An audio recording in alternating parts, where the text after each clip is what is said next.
Hello friends, नमस्कार। स्वागत है एक और नए शानदार वीडियो में। इस वीडियो में हम बात करेंगे कि अगर आप बाबा साहेब भीमराव अंबेडकर बिहार यूनिवर्सिटी मुजफ्फरपुर से ग्रेजुएशन का कोर्स करना चाहते हैं, यानी कि बीए, बीएससी, बीकॉम में एडमिशन लेना चाहते हैं, तो इसमें एडमिशन लेने के लिए ऑनलाइन अप्लाई स्टार्ट हो रहा है। दोस्तों, इस वीडियो में मैं एक ऑनलाइन अप्लाई करके दिखाऊंगा ताकि आपको अपना ऑनलाइन अप्लाई करते टाइम पे किसी भी प्रकार का कोई मिस्टेक ना हो। दोस्तों, ऑनलाइन अप्लाई करने के लिए आपको क्या करना है कि सिंपली गूगल ओपन करना है और गूगल पे जो है ना BRABU लिख के सर्च करना है। जैसे ही आप BRABU लिख के सर्च करेंगे तो आपके सामने यहाँ पे BRABU.NET का एक वेबसाइट आएगा और इसके नीचे एक वेबसाइट आएगा BRABU.AC.in। आप इस वेबसाइट के ऊपर क्लिक कीजिएगा। इस वेबसाइट का फर्स्ट इंटरफेस कुछ इस टाइप से है। आप अगर नीचे आएंगे तो यहाँ पे आपको दाहिने साइड में यहाँ पे UG 2025 से 29 एडमिशन अप्लाई का एक नोटिस देखने को मिलेगा। अगर आप इस नोटिस के ऊपर क्लिक करेंगे तो यह नोटिस में यह बात बताया जा रहा है कि यह नोटिस जो है ना वो 16 अप्रैल 2025 के डेट में जारी किया गया है और बताया गया है कि जो भी कैंडिडेट्स ग्रेजुएशन 2025 से 29 सेशन के लिए एडमिशन लेना चाहते हैं उनके लिए जो है ना 17 अप्रैल 2025 से लेकर 15 मई 2025 के बीच में ऑनलाइन अप्लाई होगा। ये तो हो गया इसके नोटिफिकेशन की बात। अगर हम फिर यहाँ पे इसके ऑफिशियल वेबसाइट पे आए तो यहाँ पे आपको सर्विस देखने को मिलेगा। अगर आप इस सर्विस के ऊपर क्लिक करेंगे तो एक नंबर में ही आपको UGCBCS 2025 से 29 न्यू अप्लाई, आप इसके ऊपर क्लिक कीजिएगा तो आपके सामने यहाँ पे ऑनलाइन एप्लीकेशन का फॉर्म खुलेगा। इसमें सबसे पहले स्टूडेंट को रजिस्ट्रेशन करना है। अगर हम रजिस्ट्रेशन करने की बात करें तो यहाँ पे आपको सेशन बताना है, सिलेक्ट सेशन बोला गया है। तो अगर आप इसके ऊपर क्लिक करेंगे तो यहाँ पे दो ऑप्शन आएगा। पहला ऑप्शन है जुलाई 2024 से लेकर जून 2025। ये वाला ऑप्शन आपको सिलेक्ट नहीं करना है, आपको यहाँ पे सिलेक्ट करना है जुलाई 2025 से लेकर जून 2026। ये सेशन इसलिए सिलेक्ट करना है क्योंकि जो इस बार एडमिशन लेंगे उनका सेशन जुलाई 2025 से ही स्टार्ट होता है। उसके बाद यहाँ पे सिलेक्ट प्रोग्राम बोला गया है कि आप किस प्रोग्राम में एडमिशन ले रहे हैं। तो यहाँ पे एक ही ऑप्शन आएगा UG, इसका मतलब होता है अंडर ग्रेजुएट। फिर यहाँ पे सिलेक्ट कोर्स बोला गया है कि आप किस कोर्स में एडमिशन लेना चाहते हैं। तो यहाँ पे 3 कोर्स है, BA है, BSc है और बीकॉम है। तो आप जिस कोर्स में एडमिशन लेना चाहते हैं उस कोर्स को यहाँ पे सिलेक्ट कीजिएगा। जैसे मान लीजिए कि मुझे BA यानी कि बैचलर ऑफ आर्ट में एडमिशन लेना है तो हम यहाँ पे ये सिलेक्ट करेंगे और उसके बाद यहाँ पे सिलेक्ट पार्टिकुलर में इसी टाइप से रहने देना है जो यहाँ पे सिलेक्ट रहेगा UG degree research and honours. उसके नीचे आपको बोला गया है कि यहाँ पे जो है ना सिलेक्ट स्ट्रीम या कोर सब्जेक्ट, यानी कि आप किस सब्जेक्ट से जो है ना अपने ग्रेजुएशन को ऑनर्स करना चाहते हैं। क्योंकि आप किसी ना किसी सब्जेक्ट से ऑनर्स करेंगे तो जैसे मान लीजिए कि मुझे जो है ना बैचलर ऑफ आर्ट में हिस्ट्री ऑनर्स से पढ़ना है तो हम यहाँ पे हिस्ट्री सब्जेक्ट को चूज करेंगे। उसके बाद यहाँ पे फुल नेम बोला गया है, यानी कि आपको अपने 10th के सर्टिफिकेट के अकॉर्डिंग अपना नेम फिल करना है। फिर यहाँ पे आपको अपना एक वैलिड मोबाइल नंबर फिल करना है और उसके नीचे आपको एक पासवर्ड बनाना है। अगर हम पासवर्ड की बात करें तो मान लीजिए कि अगर आपका नाम ऋतिक है तो आप ऋतिक @123 पासवर्ड बना सकते हैं और उसी पासवर्ड को फिर यहाँ पे कंफर्म पासवर्ड में लिख दीजिएगा और फिर नीचे यहाँ पे सेंड OTP के ऊपर क्लिक करना है। जैसे ही आप सेंड OTP के ऊपर क्लिक करेंगे तो यहाँ पे बोलेगा OTP send your mobile number, आप यहाँ पे ओके कर दीजिएगा। तो आप जो मोबाइल नंबर यहाँ पे फिल किए हैं उस पे एक OTP भेजा जाएगा। उस OTP को आप यहाँ पे इंटर OTP वाले बॉक्स में लिख देंगे और OTP लिखने के बाद यहाँ पे नीचे आपको verify OTP and create account के ऊपर क्लिक करना है। जैसे ही आप इसके ऊपर क्लिक करेंगे तो यहाँ पे दिखाएगा registration successfully, your application number ID। आपका एप्लीकेशन नंबर यहाँ पे दिखा रहा है। इस एप्लीकेशन नंबर को आप यहाँ से कॉपी कर लीजिएगा और जो पासवर्ड आपने क्रिएट किया है वह पासवर्ड भी दिखाया जाएगा। आप यहाँ पे ओके के ऊपर क्लिक कर दीजिएगा। जैसे ही आप ओके के ऊपर क्लिक करेंगे तो फिर से यही इंटरफेस खुलेगा। नीचे यहाँ पे ऑलरेडी हैव एन अकाउंट और साइन इन का बटन है, आप इसके ऊपर क्लिक कीजिएगा। जैसे ही आप इसके ऊपर क्लिक करेंगे तो बोलेगा कि जो एप्लीकेशन नंबर आपको मिला है उस एप्लीकेशन नंबर को आप यहाँ पे फिल कीजिए और जो पासवर्ड आपने बनाया है उस पासवर्ड को आप यहाँ पे नीचे फिल कीजिए और उसके बाद यहाँ पे लॉगिन के ऊपर क्लिक कीजिए। जैसे ही आप लॉगिन के ऊपर क्लिक करेंगे तो यहाँ पे आपका डैशबोर्ड खुलेगा। अब यहाँ पे जो है ना आपको एप्लीकेशन फॉर्म के ऊपर क्लिक करना है। जैसे ही आप एप्लीकेशन फॉर्म के ऊपर क्लिक करेंगे तो यहाँ पे जो है ना आपको टोटल बताया गया है कि कितने स्टेप में फॉर्म अप्लाई करना है। आप सबसे पहले यहाँ पे पर्सनल डिटेल्स के ऊपर क्लिक करेंगे। जैसे ही आप पर्सनल डिटेल्स के ऊपर क्लिक करेंगे तो यहाँ पे एडमिशन कैटेगरी में रेगुलर रहेगा और यहाँ पे प्रोग्राम टाइप, कोर्स और स्ट्रीम यहाँ से सिलेक्ट रहेगा। अब आपको नीचे में यहाँ पे अपना पर्सनल डिटेल्स फिल करना है जिसमें सबसे पहले आपका टाइटल पूछा गया है तो टाइटल में आप अपने अकॉर्डिंग, अपना जेंडर के अकॉर्डिंग यहाँ से टाइटल सिलेक्ट कर लीजिएगा। उसके बाद यहाँ पे फर्स्ट नेम बोला गया है, तो आप जिस नेम से रजिस्ट्रेशन किए होंगे वो नेम यहाँ पे लिखा होगा, तो आप अपना केवल फर्स्ट नेम यहाँ पे रहने दीजिएगा। और फिर यहाँ पे मिडिल नेम फिल करने को बोला गया है और लास्ट नेम फिल करने को बोला गया है। तो मान लीजिए कि अगर आपका नाम ऋतिक कुमार है तो आप यहाँ पे फर्स्ट नेम में ऋतिक फिल करेंगे और लास्ट नेम में कुमार फिल करेंगे। अगर आपका नाम ऋतिक कुमार सिंह है तो आप यहाँ पे फर्स्ट नेम में ऋतिक फिल करेंगे, मिडिल नेम में कुमार फिल करेंगे और लास्ट नेम में फिल करेंगे। उसके नीचे पूछा गया है फर्स्ट नेम इन हिंदी, यानी कि आपको अपना नाम जो है ना वो हिंदी में फिल करना है। तो मान लीजिए कि अगर आप अपना नाम यहाँ पे फिल करेंगे तो इंग्लिश में ही फिल होता है, तो आप कहीं से अपना नाम कॉपी कर लीजिएगा और फिर इसको लाके यहाँ पे पेस्ट कर दीजिएगा। फिर यहाँ पे पूछा गया है मिडिल नेम इन हिंदी, तो जैसे आपका मिडिल नेम इंग्लिश में होगा उसी टाइप से हिंदी में भी होगा, तो उस टाइप से लिख दीजिएगा। फिर यहाँ पे बोला गया है लास्ट नेम इन हिंदी, तो आप अपना लास्ट नेम यहाँ पे हिंदी में लिख दीजिएगा। उसके नीचे आपको अपना जेंडर बताना है, तो आप अपना जेंडर यहाँ से सिलेक्ट कीजिएगा।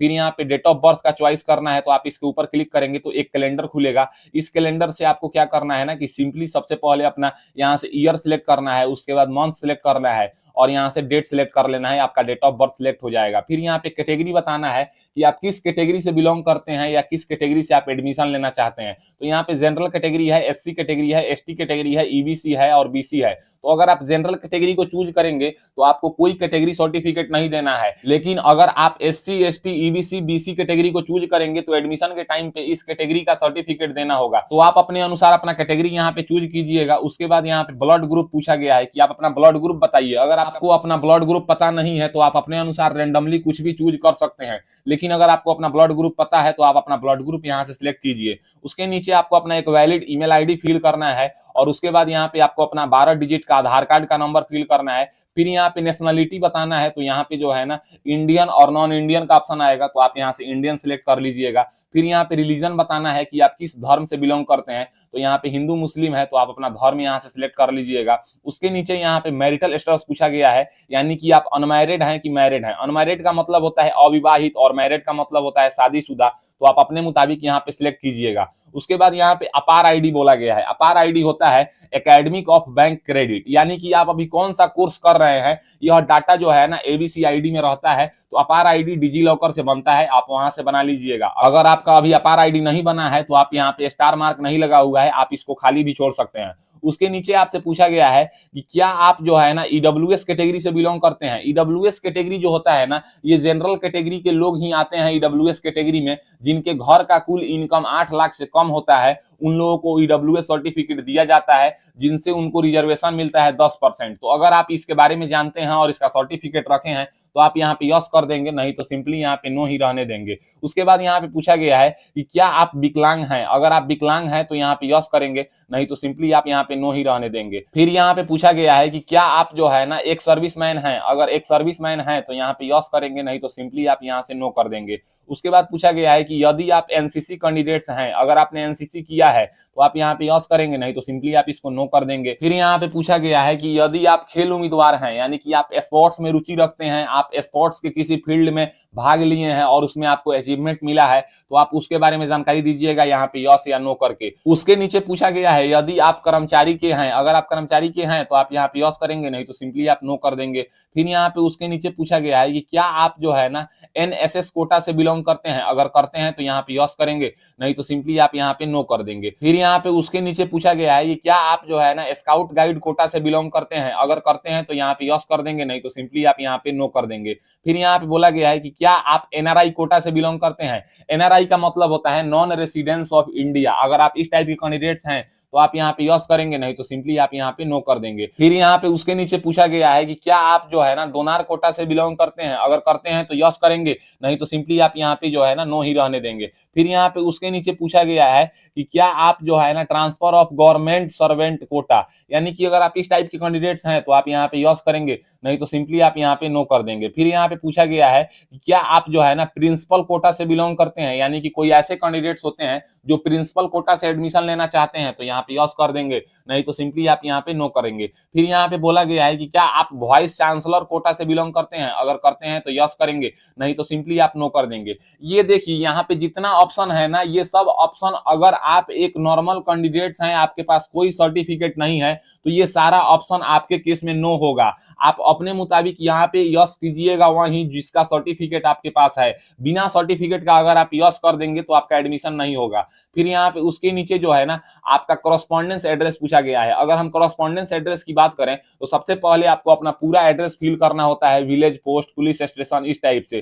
फिर यहाँ पे सिटी, शहर में आप अपने डिस्ट्रिक्ट का नाम फिल कर दीजिएगा और यहाँ पे आपको अपना पिन कोड फिल करना है जो कि आधार कार्ड के पीछे होता है 6 डिजिट का। और उसके बाद यहाँ पे आपको राज्य का नाम सिलेक्ट करना होता है कि आप किस राज्य से बिलोंग करते हैं। उसके नीचे यहाँ पे पूछा गया है परमानेंट एड्रेस। परमानेंट एड्रेस का मतलब होता है अस्थायी पता और कॉरेस्पॉन्डेंस एड्रेस का मतलब होता है पत्राचार का पता। अगर दोनों पता आपका सेम है तो आप यहाँ पे जो है ना, एक नीचे बॉक्स है, if your permanent address and correspondence address are same, आप इसको टिक कर दीजिएगा। अगर दोनों एड्रेस आपका सेम नहीं है तो आप इसको टिक नहीं करेंगे और अलग अलग फिल करेंगे।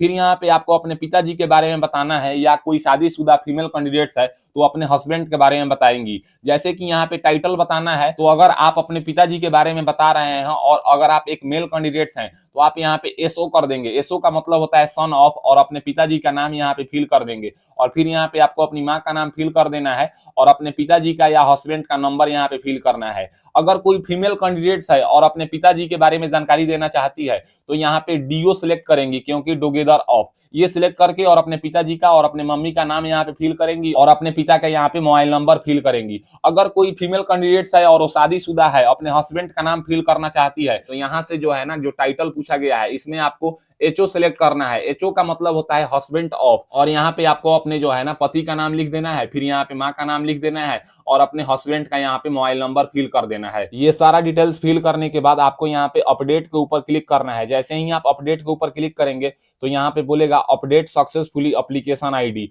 अब यहाँ पे आपका पर्सनल डिटेल्स अपडेट हो चुका है। अब आपको यहाँ पे नीचे क्वालिफिकेशंस के ऊपर क्लिक करना है। जैसे ही आप क्वालिफिकेशंस के ऊपर क्लिक करेंगे तो आपके सामने कुछ इस टाइप का इंटरफेस खुलेगा। आप यहाँ पे ऐड 10th क्वालिफिकेशन के ऊपर क्लिक कीजिएगा और क्लिक करने के बाद यहाँ पे क्वालिफिकेशन पूछा गया है तो इसमें से आप यहाँ पे 10th सिलेक्ट कर लीजिएगा। और उसके नीचे यहाँ पे बोर्ड पूछा गया है कि आपने अपना 10th क्लास जो है ना किस बोर्ड से पास किया है। तो अगर आप बिहार बोर्ड से पास किए हैं तो यहाँ पे बीएससीबी सिलेक्ट कर लेंगे। अगर आप सीबीएसई से किए हैं तो आप नीचे वाला अदर बोर्ड सिलेक्ट करेंगे। तो आप अपने अकॉर्डिंग अपना बोर्ड यहाँ पे सिलेक्ट कर लेंगे। उसके बाद आपको अपना बोर्ड रोल नंबर जो कि आपके एडमिट कार्ड या मार्कशीट पे होगा उसको आप यहाँ पे फिल कर दीजिएगा।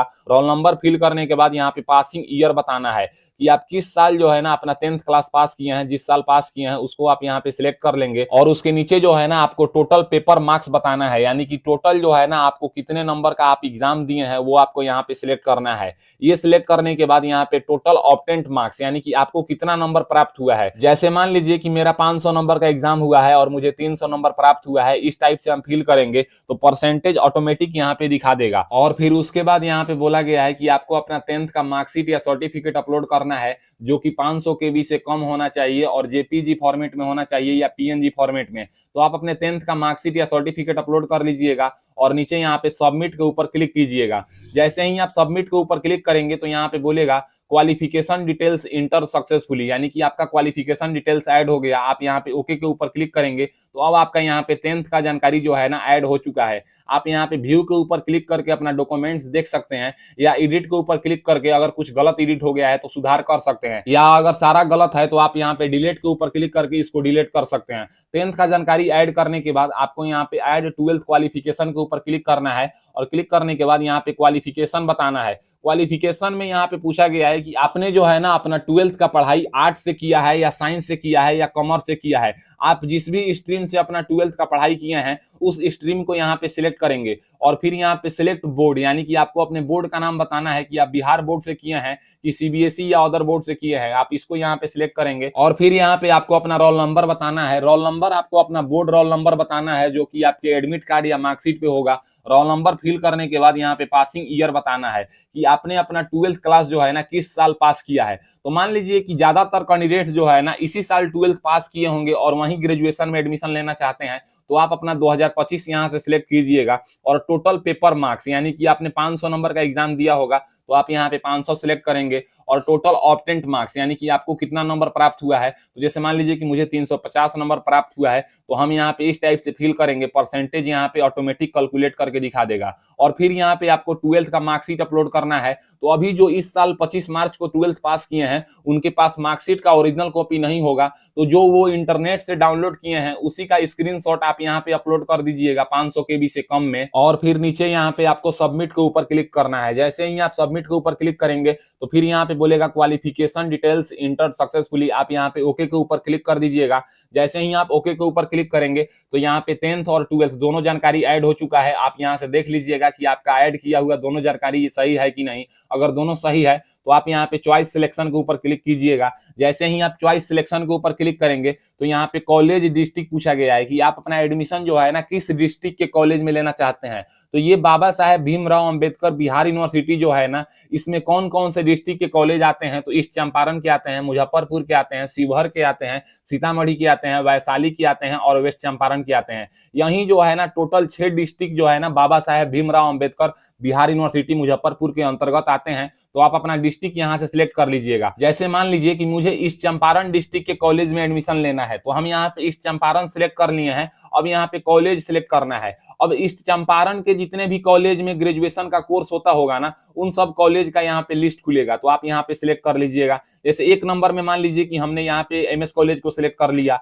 अब दूसरे नंबर में आपको सिलेक्ट करना है, दूसरे नंबर में आप मान लीजिए कि यहाँ पे एलएनडी को हम सिलेक्ट कर लेते हैं। फिर यहाँ पे तीसरा कॉलेज सिलेक्ट करना है तो तीसरे हम क्या करते हैं कि यहाँ से जो है ना एसएनएस को सिलेक्ट कर लेते हैं। फिर यहाँ पे एक दो और कॉलेज को हम ऐड करना चाहते हैं तो हम यहाँ पे ऐड मोर कॉलेज के ऊपर क्लिक करेंगे। एक और ऑप्शन आएगा, इसमें से हम जो कॉलेज और देना चाहते हैं उसको हम सिलेक्ट कर लेंगे। इस टाइप से जो है ना आपको अपना कॉलेज सिलेक्ट कर लेना है। अगर मान लीजिए कि आपको जो है ना 2-3 डिस्ट्रिक्ट का कॉलेज सिलेक्ट करना है तो आप यहाँ पे जितने डिस्ट्रिक्ट का कॉलेज सिलेक्ट करना है उन सब डिस्ट्रिक्ट को यहाँ से ऐड कीजिएगा। लेकिन ज्यादातर कैंडिडेट जो है ना वो अपने डिस्ट्रिक्ट के ही कॉलेज में एडमिशन लेता है, इसलिए मैं एक ही डिस्ट्रिक्ट को सिलेक्ट करके बताया हूँ। आप यहाँ पे जितना कॉलेज सिलेक्ट करना चाहते हैं उतना कॉलेज को सिलेक्ट करने के बाद यहाँ पे सेव चॉइस के ऊपर क्लिक कीजिएगा। जैसे ही चॉइस सेव के ऊपर क्लिक करेंगे तो यहाँ पे बोलेगा योर चॉइस सेव सक्सेसफुली, आप सिंपली ओके के ऊपर क्लिक कीजिएगा। जैसे ही आप ओके के ऊपर क्लिक करेंगे तो यहाँ पे जो है ना 1 2 3 4 जिस तरह से सीरियल वाइज से आपने कॉलेज ऐड किया होगा उसी तरह से यहाँ पे दिखाएगा। अब जैसे मान लीजिए कि एक नंबर में जो है ना हम एमएस कॉलेज का यहाँ पे नाम दिए हैं तो अगर मेरा जो है ना जैसे मेरिट लिस्ट आएगा तो सबसे पहले मुझे एमएस कॉलेज मिलने का चांस है। अगर मुझे मेरे नंबर पे एमएस कॉलेज नहीं मिलेगा तो अभी मुझे यहाँ पे एलएनडी कॉलेज मिल सकता है या एसएनएस कॉलेज मिल सकता है या पंडित उगम पांडे मिल सकता है। तो आपको अपने अनुसार कॉलेज का मतलब सीरियल वाइज देना है, यानी कि आप जिस कॉलेज में पहले एडमिशन लेना चाहते हैं आप फर्स्ट प्रायोरिटी में उस कॉलेज को रखिएगा। इस टाइप से आप अपने कॉलेज को ऐड करने के बाद आप यहाँ पे डॉक्यूमेंट्स अपलोड के ऊपर क्लिक कीजिएगा। तो अब यहाँ पे आपको एक फोटो अपलोड करना है। फोटो जो अपलोड करना है वो 50 KB से ज्यादा नहीं होना चाहिए। फिर यहाँ पे आपको एक सिग्नेचर अपलोड करना है। सिग्नेचर का भी फाइल साइज 50 KB से ज्यादा नहीं होना चाहिए। और फिर आपको अपने आधार कार्ड का फ्रंट साइड का इमेज अपलोड करना है जो कि 50 KB से ज्यादा नहीं होना चाहिए। और फिर आपको अपने आधार कार्ड का बैक साइड का इमेज अपलोड करना है, उसका भी फाइल साइज 50 KB से ज्यादा नहीं होना चाहिए। सभी डॉक्यूमेंट्स को आप जेपीजी फॉर्मेट में अपलोड करेंगे और अपलोड करने के बाद यहाँ पे अपडेट के ऊपर क्लिक करेंगे। जैसे ही आप अपडेट के ऊपर क्लिक करेंगे तो यहाँ पे लिखेगा डॉक्यूमेंट्स अपडेट सक्सेसफुली आपका एप्लीकेशन आईडी, यानी कि आपका डॉक्यूमेंट्स अपलोड हो चुका है। अब डॉक्यूमेंट्स अपलोड करने के बाद यहाँ पे जो है ना आपको सेकंड लास्ट स्टेप यानी कि फाइनल कंफर्मेशन के ऊपर क्लिक करना है। जैसे ही आप फाइनल कंफर्मेशन के ऊपर क्लिक करेंगे तो आपने जितना भी डिटेल्स फिल किया है उन सब डिटेल्स को यहाँ पे दिखाया जाएगा। आप अपने डिटेल्स को एक बार अच्छे से मिला लीजिएगा कि आपका फिल किया हुआ सारा डिटेल सही है कि नहीं। अगर आपका फिल किया हुआ सारा डिटेल सही है तो आप यहाँ पे I agree with term and condition के ऊपर क्लिक कीजिएगा और यहाँ पे एग्री एंड कंफर्म के ऊपर क्लिक कीजिएगा। जैसे ही आप एग्री एंड कंफर्म के ऊपर क्लिक करेंगे तो यहाँ पे जो है ना आपका डिटेल्स दिखाएगा, जैसे कि नेम हो गया, mobile number, date of birth, application number और माँ का नाम। और एप्लीकेशन स्टेटस यहाँ पे पेंडिंग दिखा रहा है क्योंकि हमने अभी एप्लीकेशन फी पे नहीं किया है। जैसे कि मैं जनरल कैटेगरी से बिलोंग करता हूं तो मुझे 600 रुपए का एप्लीकेशन फी पे करना है तो हम यहाँ पे नाउ के ऊपर क्लिक करेंगे। जैसे ही हम पे नाउ के ऊपर क्लिक करेंगे तो हमारे सामने यहाँ पे पेमेंट्स करने का ऑप्शन आएगा। इसमें बहुत सारा ऑप्शन है लेकिन मेरे लिए काफी आसान है यहाँ पे थ्रू यूपीआई क्यूआर कोड, हम इसके ऊपर क्लिक करेंगे और जनरेट यूपीआई क्यूआर कोड के ऊपर क्लिक करेंगे। क्लिक करने के बाद हमारे सामने एक क्यूआर कोड जनरेट होकर आएगा। इस क्यूआर कोड को हम अपने मोबाइल बैंकिंग के किसी भी ऐप से जिस टाइप से शॉपिंग करने के बाद स्कैन करके पे करते हैं, उसी टाइप से हम यहाँ पे स्कैन करके पे कर देंगे। पे करते ही हमारा जो है ना एप्लीकेशन अप्लाई हो जाएगा और मुझे अपना एप्लीकेशन का प्रिंट डाउनलोड करने का ऑप्शन आ जाएगा। तो इस टाइप से आज की इस वीडियो में आपने जाना कि बाबा साहेब भीमराव अंबेडकर बिहार यूनिवर्सिटी में जो सेशन 2025 से 29 का ग्रेजुएशन एडमिशन के लिए ऑनलाइन अप्लाई हो रहा है, इसको आप कैसे अप्लाई करेंगे और पेमेंट्स भी कैसे करेंगे। अगर मेरी दी हुई जानकारी आपको पसंद आता है तो मेरे वीडियो को लाइक कीजिए एंड ऐसे ही इंफॉर्मेटिव वीडियो के लिए मेरे चैनल को सब्सक्राइब कीजिए।